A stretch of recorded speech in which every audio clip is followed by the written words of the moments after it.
pessoal, eu sou o professor.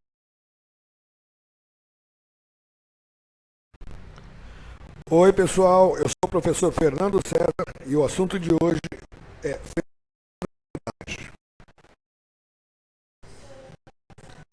as ferramentas da qualidade foram criadas para ajudar no controle de processos, serviços e tomadas de decisão dentro das empresas. Kaori Ishikawa é um dos principais personagens das ferramentas da qualidade. Na década de 60, ele difundiu um conceito chamado de Círculo de Controle da Qualidade, também conhecido como CQ. De pessoas auxiliam na implantação da qualidade e na conquista dos bons resultados. O CCQ normalmente é formado por um grupo de voluntários composto de 8 a 10 pessoas. Esse grupo conduz as atividades de controle da qualidade dentro da empresa. O funcionamento do CCQ baseia-se em uma metodologia que consiste em identificar problemas na qualidade que causam prejuízos, identificar os problemas prioritários e propor soluções e formas de implementá-las para corrigir os problemas.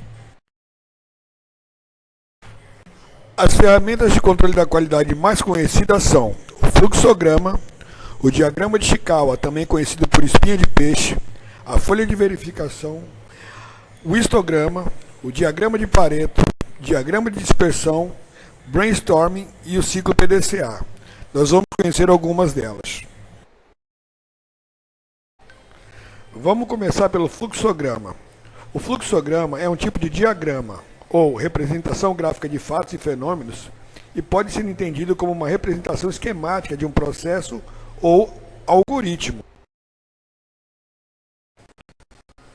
Os fluxogramas usam retângulos, ovais, losangos e muitas outras formas para definir os tipos de passos, assim como setas, conectores e outros para definir fluxos e sequências.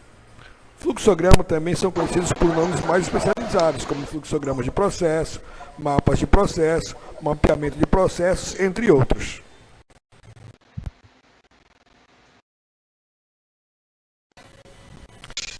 Dependendo da complexidade do processo, vários são símbolos utilizados, mas os mais comuns são um oval, que representa o início e o fim.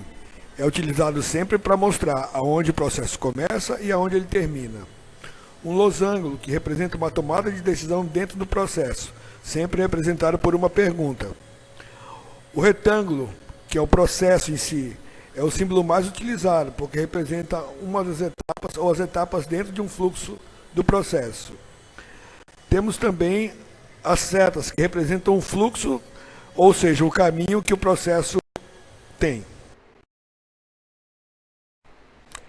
Nesse exemplo, podemos observar que se trata de um fluxograma que poderia ser utilizado no treinamento de um vendedor numa loja. Podemos ver que se trata da abordagem que um vendedor teria perante um cliente. Qual a tratativa que ele daria? Com as etapas do processo, tomadas de decisão, e fica claro aonde o processo começa e aonde ele termina.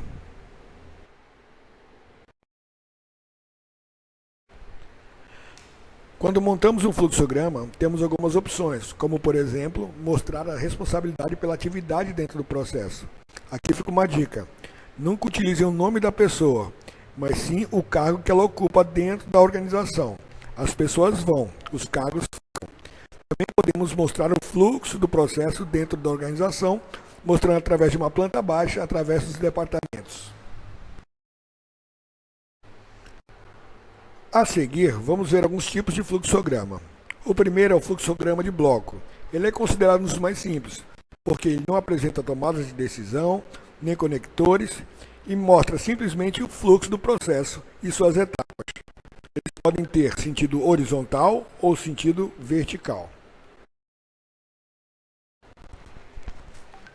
Já o fluxograma funcional apresenta o processo e quais as atividades executadas. Não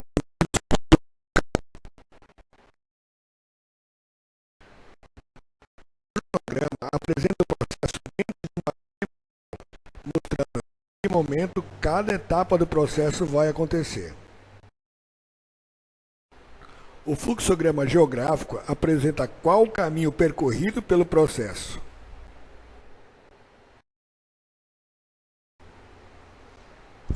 Existem algumas técnicas para fazer o planejamento e o desenho de um fluxograma básico.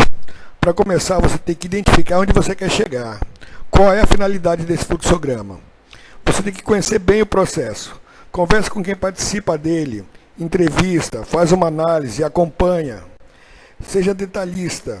Uma dica é você escrever ele em ordem cronológica antes de desenhar o fluxograma. Tá? Você vai escrever as etapas passo a passo em ordem cronológica. Seja o mais descritivo possível.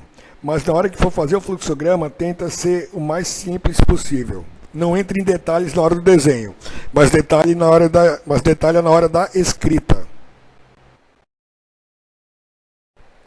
Na hora de desenhar o fluxograma, você vai organizar as informações de ordem cronológica, de acordo com as ações executadas durante o processo. Tomadas de decisão, inserção de dados, entradas e saídas, onde começa e onde termina. Para desenhar seu gráfico, você pode fazer à mão, mas você também pode utilizar programa. Existem programas para essa finalidade, como o Lucidchart, o próprio PowerPoint, o Word, o Vision, entre outros. Uma vez desenhado, você vai confirmar seu fluxograma. Como? Percorrendo as etapas com as pessoas que participaram do processo ou participam dele. Observe o processo para se certificar de que não esqueceu de nada de importante para sua meta. Confirma, reafirma, faz várias vezes.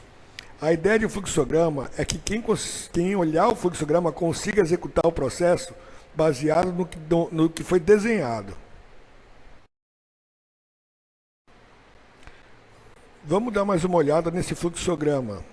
Ele representa qual o atendimento correto de um vendedor para com um cliente que entrou na loja para comprar algum produto. Observem as tomadas de decisão, aonde ele começa e aonde ele termina.